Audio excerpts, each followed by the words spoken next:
maisha yangu na jinsi mimi na maisha yetu tunavyoishi, ninavyokupenda mpaka mapigo mwenendo kwa kasi, tumbo linapata joto kama na kichefuchefu.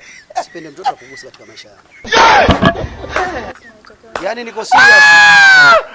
Yaani niko serious kama nacheza lede. Mtu kaja kunipida hapo atamwangalia. Mimi kwanza sipendi mtoto akugusa. Hata guluguja.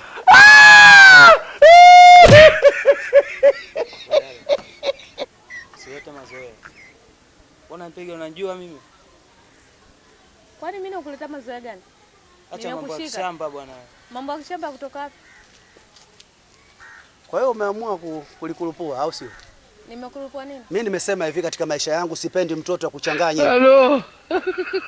Yaani mimi ndio akuchanganya mtu akaleta shida kama gulu. Wala kalo. Halo.